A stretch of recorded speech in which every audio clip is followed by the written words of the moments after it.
নির্বাচনের শরীয়ী পদ্ধতি কি, আমি শুধু একটু বলছি। আমি জানি আপনারা এখানে অনেকে আছেন যে হযরত গণতন্ত্র, এই তো বিষয়টা। আচ্ছা, একটু মন দিয়ে শোনেন 2 মিনিট। আচ্ছা, গণতন্ত্র এই বিষয়টা কি? 1863-তে আপনার আব্রাহাম লিঙ্কনের সেই যে এক ধারা সে আবিষ্কার করলো যে democracy is the government of the people, by the people and for the people. গণতন্ত্র হলো এমন একটা শাসন ব্যবস্থা যেখানে জনগণের উপর, জনগণের মাধ্যমে জনগণের ক্ষমতা চলবে, অর্থাৎ যেই নিয়ম নীতিতে জনগণের শাসন চলবে, জনগণের আইন চলবে, এটাই গণতন্ত্র। সেখানে গণতন্ত্রে দেশের মালিক হবে জনগণ, আর তারা আইন করবে। আর আমরা বলি রাষ্ট্র, এটার মালিক হলো আল্লাহ। অনেকের গেঞ্জির পিছনে লেখা আছে people are source of all power, জনগণ সকল ক্ষমতার উৎস। নাউজুবিল্লাহ, জোরে বলি। সকল ক্ষমতার উৎস কে? আল্লাহ। এটা প্রথম কথা। তাহলে গণতন্ত্র এটা তারা বলল, এটা হলো একটা বিষয়। আমাদের কথা হলো সূরা বানী ইসরাঈলের 111 নম্বর আয়াতে যে কথাটা আছে, একদম সূরা বানী ইসরাঈলের সর্বশেষ আয়াত, ওয়ালাম ইয়াকুল্লাহু শারীকুন ফিল মুলক, আল্লাহর রাজত্বে কোনো শরীক নাই। বলেন, আল্লাহর রাজত্বে কি নাই? শরীক নাই। দেশের রাজত্ব কার? এই আল্লাহর রাজত্বে কোনো শরীক নাই। এটা ইসলামী আকীদা যে দেশের রাজত্ব হবে এটা আল্লাহর মালিকানা, এটা গণতন্ত্র, এটা মালিক হবে না। এটা আমাদের ইসলামী মূল্যবোধে বিশ্বাসীদের আকীদা। আচ্ছা, সূরা ইউসুফের 40 নম্বর আয়াতে আছে ইনিল হুকমু ইল্লা লিল্লাহ, বিচার ব্যবস্থা শুধুমাত্র আল্লাহর পক্ষ থেকে হবে, আল্লাহই বিধানদাতা, আল্লাহই বিধান করবে। কথা সঠিক। এটা হলো প্রথম কথা। দ্বিতীয় কথা খুব ভালো করে মনে রাখবো, ইসলামী হুকুম অনুযায়ী গণতন্ত্রের যেই বিধান, এই বিধানকে মানতে হবে। এই বিধান না মানার কোনো সুযোগ নাই। ইসলামী হুকুম অনুযায়ী গণতন্ত্রের পক্ষে কেউ না, কোনো ওলামায়ে কেরাম না। এটা হলো দ্বিতীয় কথা। এবার মূল কথাটা শোনেন। তাহলে হুজুর যেহেতু গণতন্ত্রের পক্ষে না, তো কি করব? এখন ওলামায়ে কেরামের মধ্যে 2 দল। এক দল বলেন গণতন্ত্রের বর্তমান পদ্ধতিতে দেশে স্বেচ্ছায় অথবা ইচ্ছায়, ইচ্ছা করে হোক স্বেচ্ছায় হোক, মানুষকে বাধ্য করা হচ্ছে। এই পদ্ধতিতেই মানুষ যেন তাদের ক্ষমতা প্রতিষ্ঠিত করে, মানুষকে বাধ্য করা হচ্ছে। বাধ্য করার কারণে ওলামায়ে কেরাম আজিমত এবং রুখসতের মাসালার মধ্যে রুখসতটা গ্রহণ করে ওলামায়ে কেরাম চিন্তা করলেন, যদি ওলামায়ে কেরাম দায়িত্ব না নেয়, নাস্তিকদের হাতে দেশ চলে যাবে।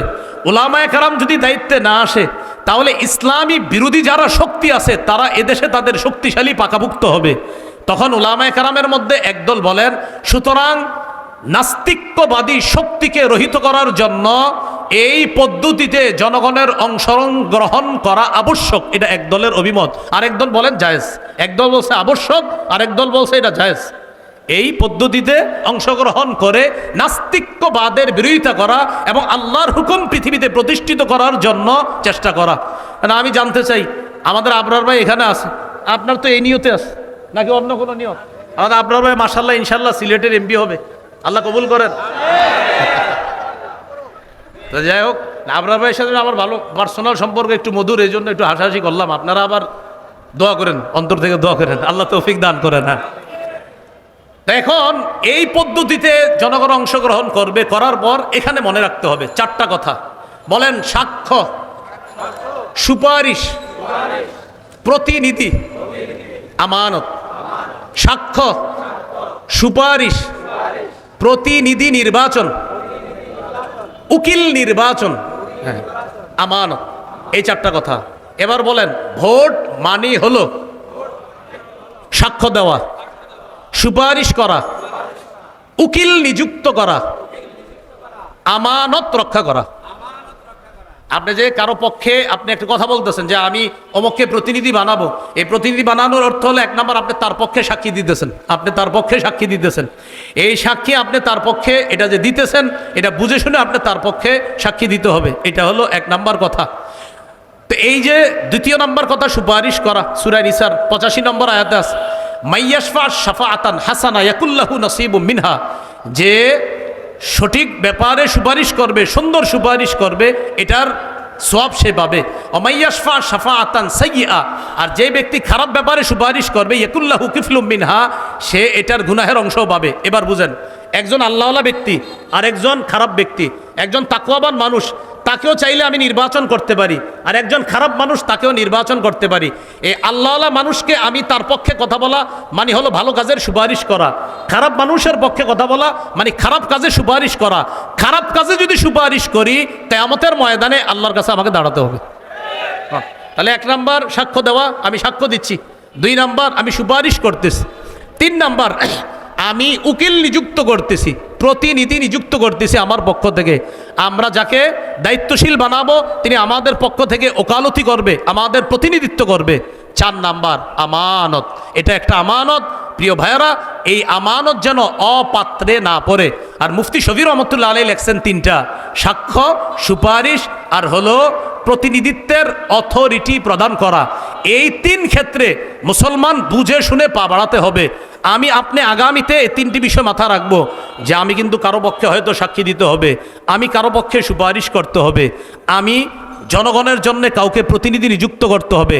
আল্লাহ, আমার সাক্ষ্যটা যেন অন্যায়ের পক্ষে না হয়, আমার সুপারিশ যেন অন্যায়ের পক্ষে না হয়, আমি যাকে প্রতিনিধি বানাবো তিনি যেন কোনো খারাপ মানুষ না হয়। প্রিয় ভাইয়ারা, এই 3টা কথা আরও প্রত্যেকে 10 জনকে জানায় দিবেন যে আগামীতে 3টা কথা মাথায় রাখবা। আমি যার পক্ষে সুপারিশ করব, আমি যার পক্ষে সুপারিশ করব যিনি ভালো মানুষ হয়, আমি যার পক্ষে সাক্ষ্য দিব তিনি যেন ভালো মানুষ হয়, আমি যাকে প্রতিনিধি বানাবো তিনি যেন ভালো মানুষ হয়। এই কথাটা পরিবারেও আলোচনা করবেন, সারা দেশে আলোচনা করবেন, আরও 10 জনকে জানায় দিবেন, শোনো তুমি কিন্তু সাক্ষ্য দিচ্ছ, এটা ভালোর পক্ষে দিতে হবে। শোনো তুমি সুপারিশ করতেছ, ভালোর পক্ষে সুপারিশ করতে হবে। শোনো তুমি কিন্তু প্রতিনিধি নির্বাচন করতেছ, এই গরিব মানুষগুলার একজন প্রতিনিধি বানাইতেছ, সাবধান, খারাপ মানুষকে যেন তুমি প্রতিনিধি না বানাও, ভালো মানুষকে তোমার প্রতিনিধি বানাতে হবে। তো মুফতি শফি রহমতুল্লাহ আলাইহি বলছেন 3টা, আর তাফসীরের কিতাব ঘাটাঘাটি করলে পাবেন 4টা: সাক্ষ্য, সুপারিশ, উকিল নিযুক্ত করা আর হলো আমান। 4 যোগ্যতার অধিকারী এবং 10 গুণে গুণান্বিত, এমন মৌলিক 10 গুণে গুণান্বিত এমন ব্যক্তিকে আমরা আমাদের প্রতিনিধি নির্বাচন করার চেষ্টা করব, সর্বাত্মক চেষ্টা করব। তো প্রথম কথা, মৌলিকভাবে 4টি কাজের যোগ্যতা রাখে।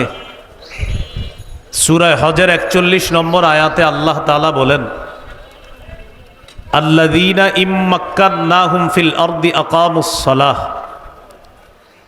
আমি যাদেরকে পৃথিবীর ক্ষমতা দান করি, যাদেরকে পৃথিবীতে ক্ষমতায় অধিষ্ঠিত করি, তাদের মৌলিক কাজ হলো 4টা। আকামুস সালাহ, নামাজ কায়েম করবে। 2 নম্বর, ও আতাউজ যাকাত, যাকাতের বিধান রাষ্ট্রীয়ভাবে চালু করবে, যাকাত দিবে।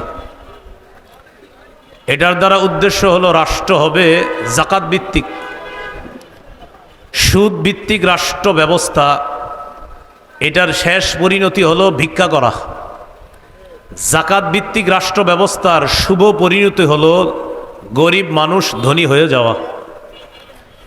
সুদ ভিত্তিক রাষ্ট্র ব্যবস্থার কুফল, গরিব মানুষ আরো গরিব হবে। যাকাত ভিত্তিক রাষ্ট্র ব্যবস্থার সুফল হলো গরিব মানুষ আরো ধনী হবে। তো 4 কাজের যোগ্যতা রাখে যিনি, এমন কাউকে আমরা প্রতিনিধি বানাবো। 1 নাম্বার, যিনি নামাজ কায়েম করবে, রাষ্ট্রীয়ভাবে নামাজ প্রতিষ্ঠিত করবে। 2 নাম্বার, যারা যাকাত দিবে। 3 নম্বর, ও আমারু বিল মারুফ, যারা সৎ কাজের আদেশ করবে। 4 নম্বর, ওয়ানাহাউ আনিল মুনকার, অসৎ কাজ থেকে নিষেধ করবে। এমন কাউকে যেন আমরা প্রতিনিধি না বানাই যিনি নিজেই অসৎ কাজ করে, তো তিনি অন্যকে অসৎ কাজের বাধা কিভাবে দিবে? এটা বুঝে ঠিক বলতে হবে, রেডিমেড ঠিক না, আসলেই ঠিক। যিনি অসৎ কাজে বাধা দিতে পারে না এমন কাউকে যদি আপনি প্রতিনিধি বানান, তো তিনি অসৎ কাজে বাধা দিবে কিভাবে? এই জন্য এই 4 কাজের যোগ্যতা রাখে এমন ব্যক্তিকে আমরা ইনশাল্লাহ আগামীতে আমাদের দেশের প্রতিনিধি বানাবো ইনশাল্লাহ। এটা আমাদের জন্য আমানত। 10টি মৌলিক গুণের অধিকারী হতে হবে যিনি আমাদের দায়িত্বশীল হবেন। 1 নম্বর, তিনি আল্লাহমুখী হবে, পরকালমুখী হবে। ক্ষমতা যত বেশি হবে তিনি তত বেশি আল্লাহমুখী হবে। যত বেশি ক্ষমতা তার কাছে আসবে, তিনি তত বেশি সালাত আদায় করবে, তত বেশি ইবাদত বাড়িয়ে দিবে, তত বেশি জনগণের কাছাকাছি যাবে এবং তত বেশি তিনি ইসলামের জন্য কাজ করবে আর আল্লাহমুখী হবে তত বেশি, যাকে আল্লাহ যত বেশি ক্ষমতা দান করবে। কিন্তু আপনি দেখেন বিভিন্ন দেশের বাস্তবতা হলো এই, যারা বর্তমান পৃথিবীতে বিভিন্নভাবে বিভিন্ন পন্থায় ক্ষমতায় অধিষ্ঠিত হচ্ছে, তাদের ক্ষমতা যত বাড়ে দুর্নীতি তত বাড়ে। কিন্তু একজন মুত্তাকি আল্লাহওয়ালা, যিনি পরহেজগার আল্লাহমুখী হবে, তিনি যদি ক্ষমতায় বসে তাহলে তার আল্লাহমুখী হওয়া এবং আখেরাতমুখী হওয়া আগের চেয়ে আরও বেড়ে যাবে। এটা হলো আমাদের প্রতিনিধি যিনি হবে তার এক নম্বর গুণ হবে এটা। সুলাইমান আলাইহিস সালামকে আল্লাহ তাআলা এত বড় রাজত্ব দান করছেন। সূরা আম্বিয়ার ৮১ নম্বর আয়াতে আল্লাহ বলেন, ওয়ালি সুলাইমান আর-রিহা আসিফাতান তাজরি বিআমরিহি ইলাল আরদিল্লাতী বারাকনা ফিহা। আমি সুলাইমানের জন্য ঝোড়ো হাওয়াকে বশীভূত করে দিলাম, বাতাসকে তার অনুগামী করে দিলাম। সুলাইমান আলাইহিস সালাম বাতাসের উপর এমনভাবে তার ক্ষমতা আল্লাহ প্রতিষ্ঠিত করেছিলেন, সকালবেলা সিংহাসনের মধ্যে অধিষ্ঠিত হয়ে বাতাসকে হুকুম করতেন, অমুক এলাকায় আমার কাজ আছে, আমাকে নিয়ে যাও। মুহূর্তের মধ্যে বাতাস সিংহাসন ১ মাসের দূরত্বে পৌঁছায় দিত। এত ক্ষমতাধর একজন বাদশাহ হওয়া সত্ত্বেও সূরা সদের ৩০ নম্বর আয়াতে সুলাইমান নবীর ব্যাপারে আল্লাহ বলেন, ওয়া ওয়াহাবনা লিদাউদা সুলাইমান নি'মাল আবদু ইন্নাহু আওয়াব। আমি দাউদ নবীকে সুলাইমান নামে একটা পুত্র দান করলাম, আর এই সুলাইমান কেমন, ইন্নাহু আওয়াব, তিনি খুব বেশি আল্লাহর দিকে ঝুঁকে পড়ে, খুব বেশি আল্লাহমুখী হয়। আল্লাহ বলছেন আওয়াব, তিনি বারবার আল্লাহমুখী হয়। ক্ষমতা সুলাইমান নবী যত পেয়েছেন তিনি তত বেশি আল্লাহমুখী হয়েছেন। সূরা নামলের ১৫ থেকে ১৯ নম্বর আয়াত, লম্বা হিস্ট্রি। সুলাইমান আলাইহিস সালাম বহর নিয়ে রওনা করলেন, পিঁপড়ার এলাকায় গেলেন। যাওয়ার পর যখন তিনি পিঁপড়ার এলাকায় নামার পর তার সাথে বিশাল বাহিনী, তারাও সেখানে হাঁটবে। পিঁপড়ার রানী যে ছিল, কালাত নামলাতু ইয়া আইয়ুহান নামলু দুখুলু মাসাকিনাকুম লা ইয়াহতিমান্নাকুম সুলাইমানু ওয়া জুনুদুহু ওয়া হুম লা ইয়াশউরুন। পিঁপড়ার রানী বলল, ও পিপিলিকার দল, তোমরা তোমাদের ঘরে প্রবেশ করো, তোমাদের গর্তে প্রবেশ করো, সুলাইমান নবী এবং তার বাহিনী না জেনে তোমাদেরকে যেন পিষে না ফেলে। পিঁপড়ার এই কথা সুলাইমান নবী বুঝে ফেললেন। ফাতাবাসসামা দাহিকাম মিন কাওলিহা, পিঁপড়ার কথা বুঝে সুলাইমান নবী একটা মুস্কি হাসি দিলেন। আল্লাহ তাআলা মানুষ, জিন, ইনসান ইত্যাদি এগুলার পাশাপাশি পশু পাখির ভাষা বোঝার যোগ্যতাও সুলাইমান নবীকে আল্লাহ দান করছে।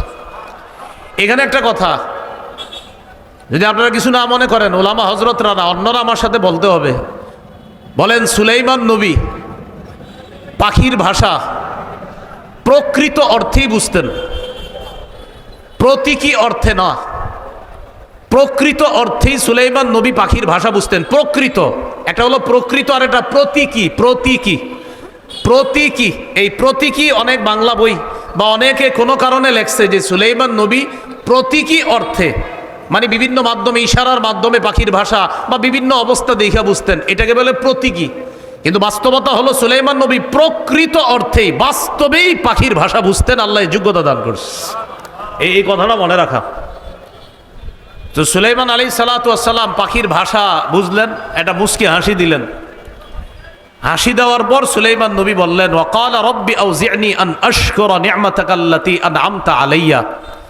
সুলাইমান নবী বললেন, আল্লাহ আপনি আমাকে তৌফিক দান করেন, আমাকে যে নিয়ামত দান করেছেন এই নিয়ামতের শুকরিয়া যেন আমি আদায় করতে পারি। অর্থাৎ আমি মানুষের উপর রাজত্ব করি, আমি জিনের উপর রাজত্ব করি, আমি পশু পাখির উপর রাজত্ব করি। আজকে পাখির ভাষাও আমি বুঝলাম। আল্লাহ আপনি যে আমাকে এত ক্ষমতা দান করেছেন, এত নিয়ামত দান করেছেন, আমি যেন এই নিয়ামত পেয়ে অন্য কোনো আচরণ যেন আমার দ্বারা প্রকাশ না পায়। আল্লাহ, আপনি যে আমাকে এত নেয়ামত দান করেছেন, আমাকে তৌফিক দেন আমি যেন আরো বেশি আপনার শুকরিয়া আদায় করতে পারি। এখান থেকে কি বুঝলাম? আমাদের যারা দায়িত্বশীল হবে তাদের 1 নাম্বার গুণ হবে তিনি যত বেশি ক্ষমতা পাবে তত বেশি আল্লাহমুখী হবে। 2 নাম্বার, আমরা যাকে নির্বাচিত করব তিনি ইনসাফ প্রতিষ্ঠিত করবে এমন মানুষকে নির্বাচিত করতে হবে। এমন মানুষকে আমরা আমাদের জন্য নির্বাচন করতে হবে যিনি ইনসাফ প্রতিষ্ঠিত করবে। সূরা সদের 26 নম্বর আয়াতে আল্লাহ বলেন, ইয়া দাউদ ইন্না জাআলনাকা খলিফাতান ফিল আরদি ফাহকুম বাইনান নাসি বিল হক। হে দাউদ, আমি আপনাকে দুনিয়াতে প্রতিনিধি বানাইলাম। ফাহকুম বাইনান নাসি বিল হক, মানুষের মাঝে ইনসাফের সাথে আপনি বিচার করেন। দাউদ নবী ফিলিস্তিনের সর্বপ্রথম, বনি ইসরাইলের মধ্যে প্রথম ব্যক্তি দাউদ নবী যিনি ফিলিস্তিনে প্রায় 73% অঞ্চল আল্লাহ তাআলা দাউদ নবীর শাসন ব্যবস্থায় পুরা ফিলিস্তিনের প্রায় 73% অঞ্চল দাউদ নবীর অধীনে আল্লাহ দিয়ে দিয়েছিলেন। মনে রাখা ভালো, ইহুদিরা ফিলিস্তিন শাসন করেছে প্রায় 438 বছর। এই 438 বছরের মধ্যে ইমানি শাসন হলো 80 বছর। ইমানি শাসন মাত্র 80 বছর। এই 80 বছরের মধ্যে 40 বছর হলেন দাউদ নবী শাসক, আর 40 বছর সুলাইমান নবী। অর্থাৎ বাবা দাউদ নবী 40 বছর শাসক ছিলেন ফিলিস্তিনের, আর সুলাইমান নবী ছিলেন 40। এই 40 দুগুণে 80। মনে রাখবো, আমরা বনি ইসরাইল জাতি ফিলিস্তিন শাসন করছে প্রায় 438। এর মধ্যে ইমানি শাসন ছিল মাত্র 80 বছর। এই 80 বছর হলো দাউদ নবীর 40 বছর আর সুলাইমান নবীর 40 বছর। দোনো নবীর ব্যাপারে আল্লাহ সূরা নাবলের 15 নম্বর আয়াতে বলেন, ওয়াকালাল হামদুলিল্লাহিল্লাযী ফাদ্দালানা আলা কাসীরিম মিন ইবাদিহিল মুমিনিন। বাবা এবং সন্তান বলেছে সমস্ত প্রশংসা আল্লাহর, যে আল্লাহ আমাদেরকে পৃথিবীতে তার অনেক মুমিন বান্দাদের উপর শ্রেষ্ঠত্ব দান করেছেন। দাউদ নবী ক্ষমতা পেয়ে প্রশংসা করল কার? সুলাইমান নবী ক্ষমতা পেয়ে প্রশংসা করল কার? তো দাউদ নবীকে আল্লাহ বলছেন, দাউদ ফাহকুম বাইনান নাসি বিল হক, আপনি মানুষের মাঝে ইনসাফের সাথে ফয়সালা করবেন, বিচার করবেন। এটা হলো আমাদের যিনি প্রতিনিধি হবে তার 2 নাম্বার গুণ হবে এটা। সহিহ বুখারীর বর্ণনা 6788 নম্বর হাদিস। এই হাদিস লিখে রাখার মতো, মনে রাখার মতো, গর্ব করে সারা পৃথিবীতে বলার মতো। মক্কার আরবের একটা গোত্র আছে না, মাকজুমি গোত্র। এই গোত্রের এক নারী চুরি করছে, নাম হলো ফাতেমা। আমাদের নবীর কন্যার নাম কি? ফাতেমা। আর মক্কার এক সম্ভ্রান্ত বংশের এক নারী চুরি করছে, তার নামও কি? ফাতেমা। এই বিষয়টা কুরাইশদের বড় বড় নেতাদেরকে ভাবায়া তুলল। চুরির বিচার হলো হাত কাটা। এখন তো এই সম্ভ্রান্ত বংশীয় নারী ফাতেমার হাত কাটা হবে। নবীর কাছে বলে দেখি একটু বিচারটা শিথিল করা যায় কিনা। নাউজুবিল্লাহ পড়েন। বড় বড় সাহাবীদেরকে এই বিষয়টা জানাইলো। জানানোর পর সাহাবায়ে কেরাম চিন্তা করলো নবীর কাছে এই ব্যাপারে কে কথা বলতে পারে। হাদিসের ভাষ্য হলো, মাইয়াশতারি আলাইহি ইল্লা উসামা ইবনু যাইদিন হিব্বু রাসূলিল্লাহ সাল্লাল্লাহু আলাইহি ওয়াসাল্লাম। আল্লাহ রসুল তার নাতি উসামা ইবনে জায়েদ, মানে পালক পুত্র জায়েদ ইবনে হারেসার সন্তান উসামা, এই উসামাকে নবী খুব ভালোবাসতেন। হাদিসে আসছে হিব্বু রাসূলিল্লাহ, নবীর খুব আস্থাভাজন, ভালোবাসার মানুষ। তো সাহাবায়ে কেরাম বলল, এই ব্যাপারে নবীর সাথে আমরা কেউ দুঃসাহস দেখাইতে পারবো না কথা বলার জন্য। উসামা পারে নবীর কাছে গিয়ে কথা বলতে, কারণ নবী উসামাকে খুব ভালোবাসে। উসামা ইবনে জায়েদ রাদিয়াল্লাহু তাআলা নবীজির কাছে গেলেন।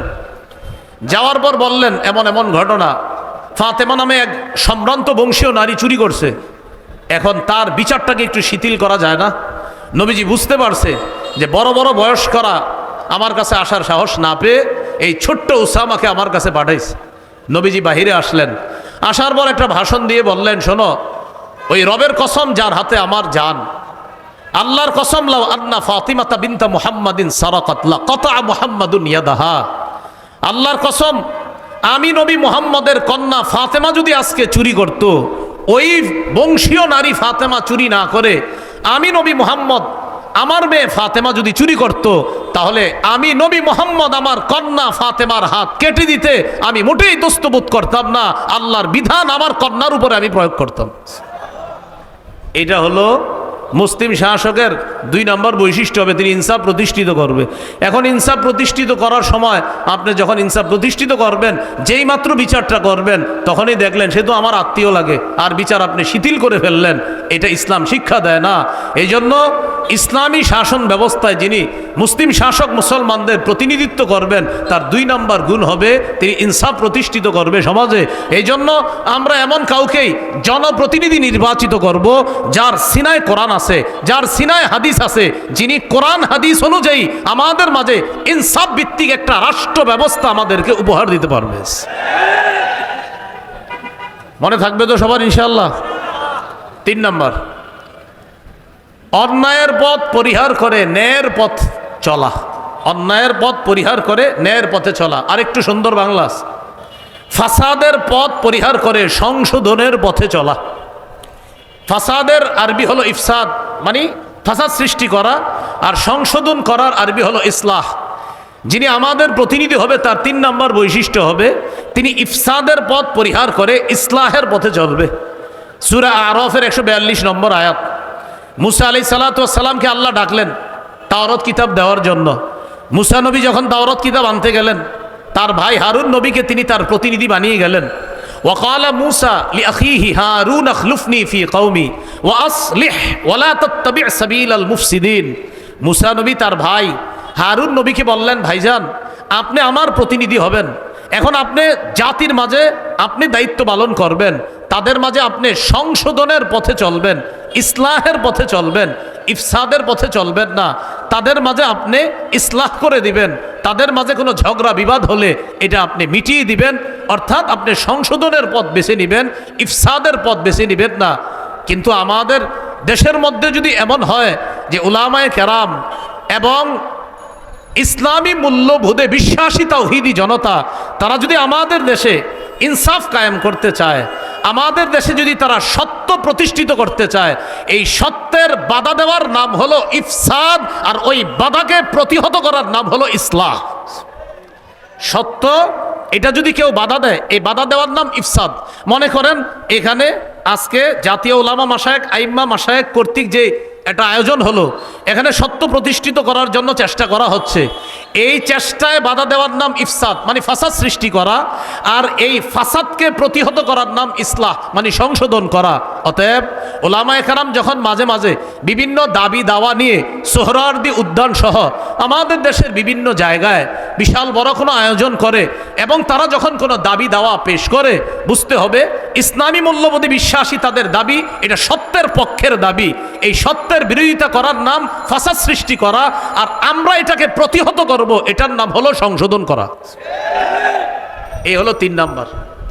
4 নাম্বার যিনি আমাদের প্রতিনিধি হবে তার 4 নাম্বার বৈশিষ্ট্য, তিনি শিষ্টের লালন করবে, দুষ্টের দমন করবে। এই কথাটা মনে রাখবেন। আমাদের যিনি প্রতিনিধি হবে তার 4 নাম্বার বৈশিষ্ট্য ভালোকে লালন করবে, খারাপকে দমন করবে।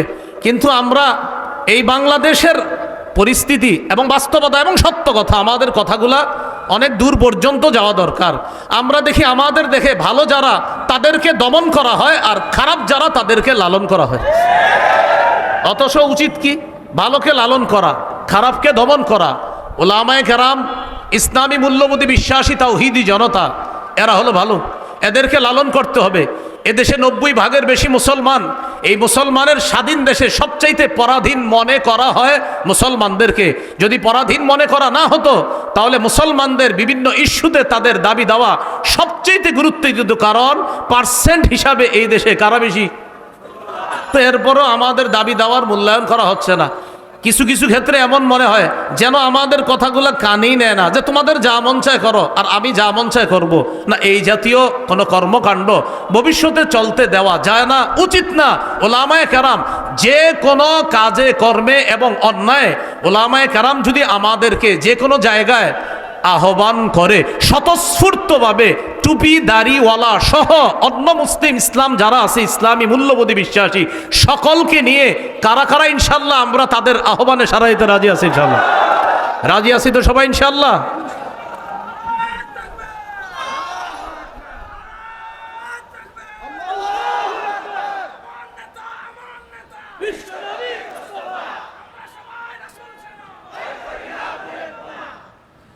4 নাম্বার বৈশিষ্ট্য, শিষ্টের লালন, দুষ্টের দমন। আয়াতগুলা বলছি না, আমি শুধু নাম্বারটা বলে দেই। সূরা কাহফ 83 থেকে 91 নম্বর আয়াত পর্যন্ত জুলকরনাইন বাদশার একটা ঐতিহাসিক সফর সম্পর্কে আল্লাহ আলোচনা করেছে। সেটা হলো পৃথিবীর একদম পশ্চিম প্রান্তে তিনি একটা সফর করছে, যেখানে সূর্য অস্ত যায়। সেখানে গিয়ে দেখলেন এক জাতি, এই জাতি আল্লাহ বিশ্বাস করে না, তারা জুলুম করে। আল্লাহ তাদের ব্যাপারে জুলকরনাইন বাদশাকে বললেন, তাদের উপরেও আপনার ক্ষমতা আমি প্রতিষ্ঠিত করলাম, এখন তাদের ব্যাপারে আপনাকে 2টা অপশন দিলাম, ইম্মা আন তাত্তাখিযা ফীহিম হুসনা, ইম্মা আন তুআযযিবা ওয়া ইম্মা আন তাত্তাখিযা ফীহিম হুসনা। হয়তো তাদেরকে শাস্তি দিবেন, না হয় তাদের ব্যাপারে আপনি ভালো কোনো পন্থা অবলম্বন করবেন। জুলকরনাইন জবাব দিলেন, আল্লাহ আমি তাদের ব্যাপারে 2টার যে কোনো একটা গ্রহণ করব।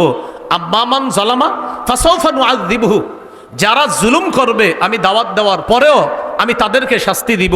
ওয়া আম্মা মান আমানা ওয়া আমিলা সালিহা ফালাহু জাযাআনিল হুসনা, আর যারা ভালো করবে তাদের জন্য উত্তম প্রতিদান রয়েছে। দেখেন বিষয়টা, জুলকরনাইন বললেন, আল্লাহ তাদের ব্যাপারে আমার 2টা ফয়সালা, যারা জালেম হবে তাদেরকে আমি দমন করব, আর যারা আমার কথা শুনে ভালো করবে তাদেরকে আমি লালন করব, তাদের সাথে উত্তম ব্যবহার করব। তাহলে 4 নাম্বার শিখলাম, আমাদের প্রতিনিধি যিনি হবেন তিনি শিষ্টের লালন, ভালোকে লালন করবে, দুষ্টকে দমন করবে। মুসলিম শাসক বা আমাদের প্রতিনিধি যিনি হবেন তার 5 নম্বর বৈশিষ্ট্য, আমরা যাকে বানাবো তিনি কি হবেন? জনগণের জন্য অকাতরে বিলিয়ে দেওয়ার যোগ্যতা থাকবে। বলেন তো কি থাকবে? জনগণের জন্য অকাতরে বিলিয়ে দিতে হবে, এটা 5 নাম্বার বৈশিষ্ট্য। জুলকরনাইন বাদশা সম্পর্কে আল্লাহ তাআলা বলেছেন সূরা কাহফের 91 থেকে 93 থেকে 97 নম্বর আয়াত পর্যন্ত আল্লাহ বলেছেন, জুলকরনাইন বাদশার আরেকটা সফর সম্পর্কে আল্লাহ তাআলা আলোচনা করেছেন। সেই সফরটা হলো উনি পৃথিবীর উত্তর দিকে সফর করেছেন। এটা কিন্তু আল্লাহ কোরআনে বলে নাই উত্তর, আল্লাহ দিকের কথা বলছে 2টা, একটা সফর পূর্ব দিকে আর একটা পশ্চিম দিকে, এই 2টা বলছে। আরেকটা সফরের কথা বলছে আল্লাহ, কিন্তু সফরটা কোন দিকে করছে এটা বলে নাই। তবে মুফাসসিরিনে কেরাম গবেষণা করে বলেন জুলকরনাইনের আরেকটা সফর হয়েছে উত্তর দিকে, রাশিয়ার দিকে, এটা মুফাসসিরিনে কেরামের অভিমত। সেখানে গেলেন, যাওয়ার পর দেখে এক জাতি যারা জুলকরনাইন বাদশার কথা বুঝে না, লা ইয়াকাদুনা ইয়াফকাহুনা কাওলা, ভাষা বুঝে না। তো জুলকরনাইন বাদশাহ তাদের সাথে কথা বলার জন্য 2 ভাষী নিযুক্ত করলেন, অথবা তাদের সাথে ইশারায় কথা বললেন। তারা জুলকরনাইনকে বলল, বাদশাহ আপনার কাছে আমাদের একটা দাবি আছে। কি দাবি? এই পাহাড়ের পিছনে 2টা জাতি আছে, একটা ইয়াজুজ আর একটা মাজুজ। এরা রাতের বেলা আমাদের বাড়িতে এসে লুটতরাজ করে, ডাকাতি করে, আমাদের ধন সম্পদ ছিনিয়ে নেয়। আপনি যদি এই 2 পাহাড়ের মাঝখানে ফাঁকা জায়গাটা বন্ধ করে দেন, তাহলে তাদের এই দুর্নীতি থেকে, তাদের এই লুটতরাজ থেকে আমরা বেঁচে যাব। এই কথা বলার পর জাতি বলল, ও বাদশাহ প্রয়োজনে যদি কিছু টাকা পয়সা লাগে টাকা পয়সা আমরা দিব। কারা বলল? জাতি বলল বাদশাকে। বাদশাহ জুলকরনাইন বললেন, আমার টাকা পয়সা লাগবে না, আল্লাহ আমাকে যা দিয়েছে মা মাক্কান্নি ফিহি খাইর, আল্লাহ আমাকে যে ক্ষমতা দিয়েছে এটা অনেক উত্তম। আইনুনি বিকুয়া, তোমরা আমাকে একটু সহযোগিতা করবা, এই দেয়াল দেওয়ার জন্য, প্রাচীর নির্মাণ করার জন্য তোমরা আমাকে একটু সহযোগিতা করবা, আর যা যা লাগবে এগুলা সব আমি নিজস্ব অর্থায়নে সব কিছু আমি এনে দিব, তোমরা শুধু একটু বহন করে নিয়ে আসবা। বাদশাহ জুলকরনাইন 2 পাহাড়ের মাঝখানে একটা প্রাচীর দিয়ে দিলেন। তো জনগণের জন্য অকাতরে বিলিয়ে দেওয়া, এটা মুসলিম শাসকের 5 নাম্বার বৈশিষ্ট্য হবে। বিষয়টি যেন এমন না হয় কথার কথা আপনি লাইনের গ্যাস বন্ধ করে দিলেন, একটা কথার কথা, আমাদের দেশ গ্যাসের ঘনি না, এখন আপনি লাইনের গ্যাস বন্ধ করে দিয়ে বোতলের গ্যাস চালু করলেন, চালু করার পরে এটার দাম নির্ধারণ করলেন 600 টাকা, কিন্তু বাজারে আসলো 1400-1500 টাকা। এমনি বলতেছি কথার কথা। তো ভাই 1500 কিভাবে হলো? 600 হলো মূল দাম, এরপরে 1 টাকা পায় অমুকে, আরেক টাকা অমুকে, আরেক টাকা তমুকে, এইভাবে অমুকে আর তুমুকে যারা পায় আর যারা নেয়, এই জাতীয় কাউকে যদি আবার প্রতিনিধি নির্বাচন করা হয় তাহলে রডের পরিবর্তে আবারও বাঁশ পাওয়া যাবে। এটা মাথায় রাখতে হবে, বাস্তব। একটু কথাগুলো বুঝতেছেন তো? তাহলে 5 নাম্বার, জনগণের জন্য অকাতরে বিলিয়ে দিবে, এটা 5 নাম্বার বৈশিষ্ট্য আমরা যাকে প্রতিনিধি নির্বাচন করব। 6 নাম্বার বৈশিষ্ট্য, প্রতিনিধি যিনি হবে আমাদের তিনি কিছু করতে পেরে বলবে আলহামদুলিল্লাহ, এটা আমার রবের দয়া, এটা বলবে। যিনি করতে পারবে বাস তিনি কিন্তু অহংকার করবে না। মানে কিছু করার পরে বলবে আমি এই করলাম সেই করলাম, মানে আপনি আপনার বাপের টাকা দিয়ে করছেন তো আমাদের টাকা দিয়ে করছেন, এগুলা বলা যাবে না যে আমি এত কিছু করছি, এগুলা বলা যাবে না। বলতে হবে আল্লাহ আমারে তৌফিক দিয়েছে তাই আমি করেছি, এটা বলতে হবে। যদি কেউ কিছু করার পর বলে আমি এটা করেছি সেটা করেছি, এই কথাগুলা অহংকার প্রকাশ পাবে। আর অহংকার যখন প্রকাশ পাবে তখন পতন এমনভাবে হবে, যার পতন হবে তিনি নিজেও বুঝবে না কিভাবে পতন হয়ে যাবে। খুব সাবধান, আল্লাহ আমাদেরকে হেফাজত করেন। তো 6 নাম্বার, প্রতিনিধি কিছু করতে পেরে তিনি কার শুকরিয়া আদায় করবে? আল্লাহ, যে আল্লাহ দিস। সূরা কাহফের 98 নম্বর আয়াতে আছে, যুলকরনাইন ওই দেয়াল করে দেওয়ার পর বলছে হাদা রহমাতুম মির রব্বি, এটা আমার রবের অনুগ্রহ, দয়া, আমার রব দয়া করছে তাই তোমাদের জন্য কিছু করতে পারছে। আমরা যাকে প্রতিনিধি নির্বাচন করব তার 7 নাম্বার বৈশিষ্ট্য, তিনি রক্ষণাবেক্ষণ এবং অর্থনীতিতে পারদর্শী হতে হবে। রক্ষণাবেক্ষণ এবং অর্থনীতি। আমাদের উপর একটা অভিযোগ উঠেছিল যে ওলামায়ে কেরাম কি অর্থনীতি বুঝে? এরকম মাওলানা হওয়ার 2 বছর আগে আমাদের কওমি মাদ্রাসার ছাত্ররা অর্থনীতির ব্যাপারে পোকা হয়ে যায়, অর্থনীতি শুধু বুঝে না। মাওলানা হওয়ারও 2 বছর আগে আমাদের কওমি মাদ্রাসার ছাত্রদেরকে অর্থনীতি খাওয়ায়া দেওয়া হয়। একদম আমরা হ্যাঁ, আমরা একটা অর্থনীতি, সেটা হলো এটার বিরোধিতা করি, এই জন্য মনে করে আমরা বুঝি না। সেটা কি? সুদ ভিত্তিক অর্থনীতির বিরোধিতা আমরা করি। এই জন্য যারা সুদ ভিত্তিক অর্থ ব্যবস্থা চায় তারাই বলে যে ওলামায়ে কেরাম অর্থনীতি বুঝে না। কারণ ওলামায়ে কেরাম যাকাত ভিত্তিক অর্থনীতি বুঝে, আর সুদ ভিত্তিক অর্থনীতি এটা জাহান্নামী। এটা বলার কারণে একদল মানুষ আমাদেরকে অভিযুক্ত করে যে আলেমরা অর্থনীতি বুঝে না। আসলে বিষয়টা এমন না, আলেমরা অর্থনীতি শুধু বুঝে না, ওলামায়ে কেরাম অর্থনীতি পড়ানোর যোগ্যতা রাখে। তো এই কথাটা 7 নাম্বার, রক্ষণাবেক্ষণ এবং অর্থনীতিতে পারদর্শী। ইউসুফ আলাইহিস সালামের ব্যাপারে আছে সূরা ইউসুফের 55 নম্বর আয়াত। ইউসুফ নবী যখন দেখলেন যে এই দেশে যদি খাদ্য ভাণ্ডারের দায়িত্ব আমি না নেই তাহলে জালেমরা খাবার শেষ করে ফেলবে, ইউসুফ নবী নিজেই দায়িত্ব চেয়ে নিলেন। ইজআলনি আলা খাজাইনিল আরদ, আমাকে খাদ্য ভাণ্ডারের দায়িত্ব দেন। ইউসুফ নবী বললেন, এখান থেকে একটা বিষয় বুঝে আসে, বুখারীতে আছে লা তাসআলিল ইমারা, দায়িত্ব চেয়ে নিও না। আর কোরআনে দেখলাম আমরা ইউসুফ নবী বলতেছে আমাকে দায়িত্ব দেন, বুখারীতে আছে দায়িত্ব চেয়ে নিও না। আর সূরা ইউসুফের মধ্যে ইউসুফ নবী দায়িত্ব চেয়ে নিচ্ছে। এটার উত্তর হলো, যখন যোগ্য ব্যক্তি দায়িত্বে থাকবে তখন আমার আপনার দায়িত্ব চেয়ে নেওয়া দরকার নাই। আর অযোগ্য ব্যক্তিতে যখন দেশের দায়িত্বের জায়গাগুলো ভরপুর হয়ে যাবে, যোগ্য ব্যক্তিরা তখন ওই দায়িত্ব চেয়ে নিবে, যেভাবে হোক সঠিক পন্থায় ওই দায়িত্ব চেয়ে নিয়ে সেখানে যোগ্য ব্যক্তিরা বসতে হবে। বুঝে আসছে তো? বুখারীতে আসছে দায়িত্ব চেয়েও না, চেয়েও না মানে যোগ্যরা থাকলে তোমার চাওয়া দরকার নাই। আর সূরা ইউসুফে কি আসছে? অযোগ্যরা যখন দায়িত্বে থাকবে তখন যোগ্যরা দায়িত্ব চেয়ে নিতে হবে। 8 নাম্বার, আমাদের প্রতিনিধি যিনি হবেন তিনি ঘুষ গ্রহণ করবে না। এটা 2 বার জোরে বলেন, জোরে বলেন সবাই। কি 2 বার কি গ্রহণ করবে না? আবার বলেন, কি গ্রহণ করবে না? হ্যাঁ, এটা এরকম লোক আমরা প্রতিনিধি বানাতে হবে। সূরা নামলের 35-36 নম্বর আয়াত। রানী বিলকিস সুলাইমান নবীর কাছে হাদিয়া পাঠাইছে। হাদিয়া কেন পাঠাইছে? তাফসীরের কিতাবে আসছে। রানীর উদ্দেশ্য হলো সুলাইমান নবী যদি হাদিয়া পাওয়ার পর চিন্তা করে এত কিছু দিল, যাক এই মহিলারা আর কিছু বলবো না। তো রানীর উদ্দেশ্য হলো সুলাইমান নবী তার রাজত্বে নিয়ে থাকবে আর আমি আমার রাজত্বে আমি রানীগিরি করব। এই জন্য হাদিয়া পাঠাইছে। সূরা নামলের 35-36 নম্বর আয়াতে আছে। তো রানীর ওই কথাগুলো সেখানে আছে, দেখবেন খুব সুন্দরভাবে। ইন্নী মুরসিলাতুন ইলাইহিম বিহাদিয়্যা ফানাযিরাতুম বিমা ইয়ারজিউল মুরসালুন, আমি তার কাছে উপঢৌকন পাঠাবো, দেখি হাদিয়া পাঠানোর পর তার রিয়াকশনটা কি হয় দেখব। তো রানীর উদ্দেশ্য হলো যদি হাদিয়া গ্রহণ করে তাহলে বুঝবো যাক উনি ওনার রাজত্ব নিয়ে থাকবে, আমি আমারটা। আসলে রানীর উদ্দেশ্য সেটা হাদিয়া ছিল না, হাদিয়ার নামে ঘোষ পাঠানো ছিল। এই জন্য ঘোষ কাকে বলে? একটা হলো হাদিয়া আর একটা ঘোষ। ঘোষ মানি ভাই ভালো আছেন আপনি? ঠিক আছেন তো? এই ঠিক আছেন তো মানে আপনি কিছু করেন না, আপনি আপনার জায়গায় থাকেন, আমার জায়গায় রাখেন, আমি এই এলাকাটা দেখভাল করব।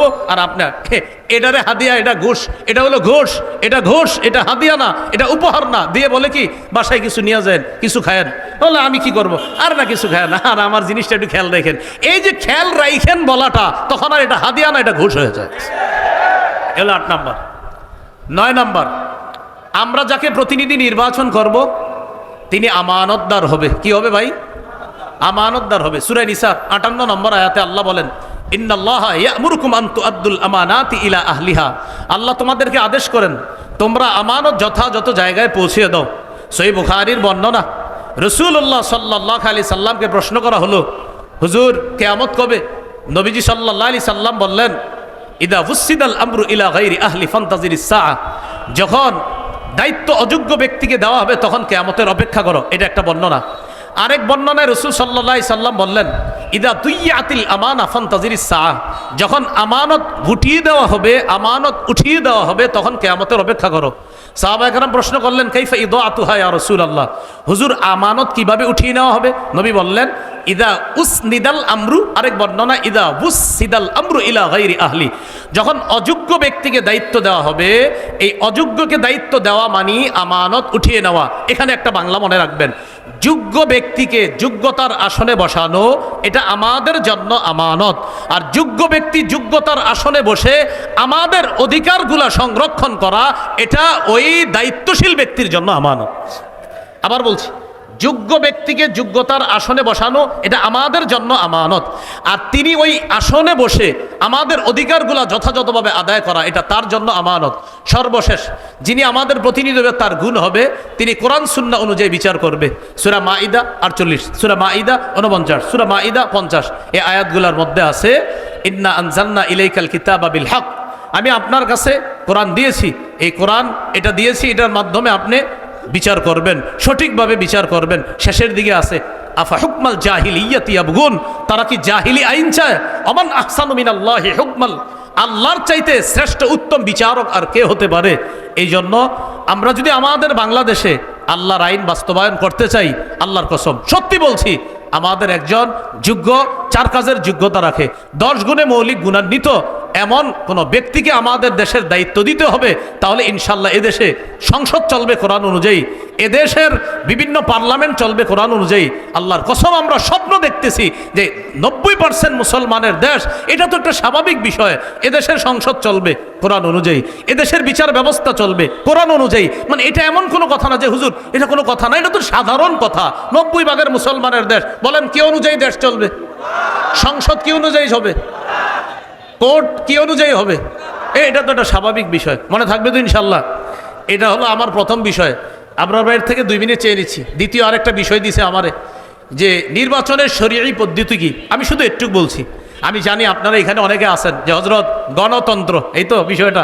আচ্ছা একটু মন দিয়ে শোনেন 2 মিনিট। আচ্ছা, গণতন্ত্র এই বিষয়টা কি? 1863-তে আপনার আব্রাহাম লিঙ্কনের সেই যে এক ধারা সে আবিষ্কার করলো যে democracy is the government of the people, by the people and for the people. গণতন্ত্র হলো এমন একটা শাসন ব্যবস্থা যেখানে জনগণের উপর, জনগণের মাধ্যমে জনগণের ক্ষমতা চলবে, অর্থাৎ যেই নিয়ম নীতিতে জনগণের শাসন চলবে, জনগণের আইন চলবে, এটাই গণতন্ত্র।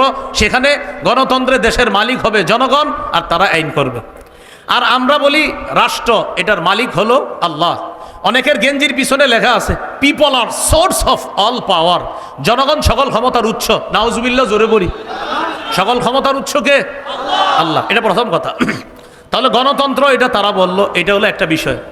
আমাদের কথা হলো সূরা বানী ইসরাঈলের 111 নম্বর আয়াতে যেই কথাটা একদম সূরা বানী ইসরাঈলের সর্বশেষ আয়াত, ওয়ালাম ইয়াকুল্লাহু শারীকুন ফিল মুলক, আল্লাহর রাজত্বে কোনো শরীক নাই।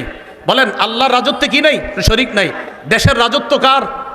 এই আল্লাহর রাজত্বে কোনো শরীক নাই। এটা ইসলামী আকীদা যে দেশের রাজত্ব হবে এটা আল্লাহর মালিকানা, এটা গণতন্ত্র, এটা মালিক হবে না, এটা আমাদের ইসলামী মূল্যবোধে বিশ্বাসীদের আকীদা। আচ্ছা, সূরা ইউসুফের 40 নম্বর আয়াতে আছে, ইনিল হুকমু ইল্লা লিল্লাহ, বিচার ব্যবস্থা শুধুমাত্র আল্লাহর পক্ষ থেকে হবে, আল্লাহই বিধানদাতা, আল্লাহই বিধান করবে। কথা সঠিক। এটা হলো প্রথম কথা।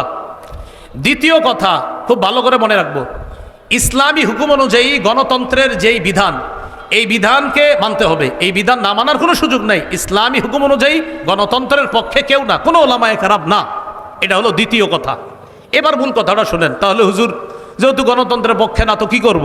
এখন ওলামায়ে কেরামের মধ্যে 2 দল। এক দল বলেন গণতন্ত্রের বর্তমান পদ্ধতিতে দেশে স্বেচ্ছায় অথবা ইচ্ছায়, ইচ্ছা করে হোক স্বেচ্ছায় হোক, মানুষকে বাধ্য করা হচ্ছে, এই পদ্ধতিতেই মানুষ যেন তাদের ক্ষমতা প্রতিষ্ঠিত করে মানুষকে বাধ্য করা হচ্ছে। বাধ্য করার কারণে ওলামায়ে কেরাম আজিমত এবং রুখসতের মাসালার মধ্যে রুখসতটা গ্রহণ করে ওলামায়ে কেরাম চিন্তা করলেন, যদি ওলামায়ে কেরাম দায়িত্ব না নেয় নাস্তিকদের হাতে দেশ চলে যাবে।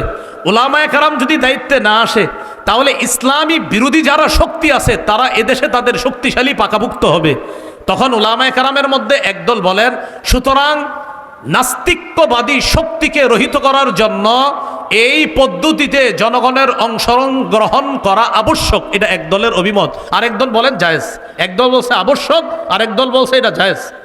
এই পদ্ধতিতে অংশগ্রহণ করে নাস্তিক্যবাদের বিরোধিতা করা এবং আল্লাহর হুকুম পৃথিবীতে প্রতিষ্ঠিত করার জন্য চেষ্টা করা। না, আমি জানতে চাই, আমাদের আবরার ভাই এখানে আছে, আপনার তো এই নিয়তে আছে নাকি অন্য কোনো নিয়ত? আমাদের আবরার ভাই মাশাআল্লাহ ইনশাআল্লাহ সিলেটের এমপি হবে, আল্লাহ কবুল করেন। তো যাই হোক, আবরার ভাইয়ের সাথে আমার ভালো পার্সোনাল সম্পর্ক একটু মধুর, এই জন্য একটু হাসাহাসি করলাম। আপনারা আবার দোয়া করেন, অন্তর থেকে দোয়া করেন, আল্লাহ তৌফিক দান করেন। হ্যাঁ, এখন এই পদ্ধতিতে জনগণ অংশগ্রহণ করবে, করার পর এখানে মনে রাখতে হবে চারটা কথা। বলেন, সাক্ষ্য, সুপারিশ, প্রতিনিধি, আমানত। সাক্ষ্য, সুপারিশ, প্রতিনিধি নির্বাচন, উকিল নির্বাচন, আমানত, এই চারটা কথা। এবার বলেন, ভোট মানি হলো সাক্ষ্য দেওয়া, সুপারিশ করা, উকিল নিযুক্ত করা, আমানত রক্ষা করা। আপনি যে কারো পক্ষে আপনি একটা কথা বলতেছেন যে আমি অমুককে প্রতিনিধি বানাবো, এই প্রতিনিধি বানানোর অর্থ হলো এক নাম্বার আপনি তার পক্ষে সাক্ষী দিতেছেন, আপনি তার পক্ষে সাক্ষী দিতেছেন। এই সাক্ষী আপনি তার পক্ষে এটা যে দিতেছেন এটা বুঝে শুনে আপনি তার পক্ষে সাক্ষী দিতে হবে, এটা হলো এক নাম্বার কথা। তো এই যে দ্বিতীয় নাম্বার কথা, সুপারিশ করা, সূরা নিসার 85 নম্বর আয়াতে আছে, মাইয়াশফা শাফাআতান হাসানা ইয়াকুল্লাহু নসিবুম মিনহা, যে সঠিক ব্যাপারে সুপারিশ করবে, সুন্দর সুপারিশ করবে, এটার সওয়াব সে পাবে। অমাইয়াশফা শাফাআতান সাইয়্যিআ, আর যে ব্যক্তি খারাপ ব্যাপারে সুপারিশ করবে, ইয়াকুল্লাহু কিফলুম মিনহা, সে এটার গুনাহের অংশও পাবে। এবার বুঝেন, একজন আল্লাহওয়ালা ব্যক্তি আর একজন খারাপ ব্যক্তি, একজন তাকওয়াবান মানুষ তাকেও চাইলে আমি নির্বাচন করতে পারি, আর একজন খারাপ মানুষ তাকেও নির্বাচন করতে পারি। এই আল্লাহওয়ালা মানুষকে আমি তার পক্ষে কথা বলা মানে হলো ভালো কাজের সুপারিশ করা, খারাপ মানুষের পক্ষে কথা বলা মানে খারাপ কাজে সুপারিশ করা। খারাপ কাজে যদি সুপারিশ করি কিয়ামতের ময়দানে আল্লাহর কাছে আমাকে দাঁড়াতে হবে। তাহলে এক নাম্বার সাক্ষ্য দেওয়া, আমি সাক্ষ্য দিচ্ছি। দুই নাম্বার আমি সুপারিশ করতেছি। তিন নাম্বার আমি উকিল নিযুক্ত করতেছি, প্রতিনিধি নিযুক্ত করতেছি আমার পক্ষ থেকে। আমরা যাকে দায়িত্বশীল বানাবো তিনি আমাদের পক্ষ থেকে ওকালতি করবে, আমাদের প্রতিনিধিত্ব করবে। চার নাম্বার আমানত, এটা একটা আমানত। প্রিয় ভাইয়েরা, এই আমানত যেন অপাত্রে না পড়ে। আর মুফতি শফি রহমতুল্লাহ আলাইহি লেখছেন তিনটা, সাক্ষ্য, সুপারিশ আর হলো প্রতিনিধিত্বের অথরিটি প্রদান করা। এই তিন ক্ষেত্রে মুসলমান বুঝে শুনে পা বাড়াতে হবে। আমি আপনি আগামীতে এই তিনটি বিষয় মাথা রাখবো যে আমি কিন্তু কারো পক্ষে হয়তো সাক্ষী দিতে হবে, আমি কারো পক্ষে সুপারিশ করতে হবে, আমি জনগণের জন্য কাউকে প্রতিনিধি নিযুক্ত করতে হবে। আল্লাহ, আমার সাক্ষ্যটা যেন অন্যায়ের পক্ষে না হয়, আমার সুপারিশ যেন অন্যায়ের পক্ষে না হয়, আমি যাকে প্রতিনিধি বানাবো তিনি যেন কোনো খারাপ মানুষ না হয়। প্রিয় ভাইয়ারা, এই তিনটা কথা আরও প্রত্যেকে 10 জনকে জানায় দিবেন যে আগামীতে তিনটা কথা মাথায় রাখবা। আমি যার পক্ষে সুপারিশ করব, আমি যার পক্ষে সুপারিশ করব যিনি ভালো মানুষ হয়, আমি যার পক্ষে সাক্ষ্য দিব তিনি যেন ভালো মানুষ হয়, আমি যাকে প্রতিনিধি বানাবো তিনি যেন ভালো মানুষ হয়। এই কথাটা পরিবারেও আলোচনা করবেন, সারা দেশে আলোচনা করবেন, আরও 10 জনকে জানায় দিবেন, শোনো তুমি কিন্তু সাক্ষ্য দিচ্ছ, এটা ভালোর পক্ষে দিতে হবে। শোনো তুমি সুপারিশ করতেছ, ভালোর পক্ষে সুপারিশ করতে হবে। শোনো তুমি কিন্তু প্রতিনিধি নির্বাচন করতেছ, এই গরিব মানুষগুলার একজন প্রতিনিধি বানাইতেছ, সাবধান, খারাপ মানুষকে যেন তুমি প্রতিনিধি না বানাও, ভালো মানুষকে তোমার প্রতিনিধি বানাতে হবে। তো মুফতি শফি রহমতুল্লাহ আলাইহি বলছেন তিনটা, আর তাফসীরের কিতাব ঘাটাঘাটি করলে পাবেন চারটা, সাক্ষ্য, সুপারিশ, উকিল নিযুক্ত করা আর হলো আমানত। এই চারটি বিষয় সামনের দিকে আমরা রেখে কোরআন সুন্নাহ অনুযায়ী ইনশাআল্লাহ আমাদের পাগুলা যেন সামনে বাড়াতে পারি, ওলামায়ে কেরামের পরামর্শে যেন চলতে পারি, আল্লাহ তৌফিক দান করেন। আজকে এইখানে যারা আছেন এই চারটা ক্ষেত্রে আমরা খেয়ানত করব না, হাত তুলে ওয়াদা করি ইনশাআল্লাহ। রাজি আছো তো ইনশাআল্লাহ সকলে? আসসালামু আলাইকুম।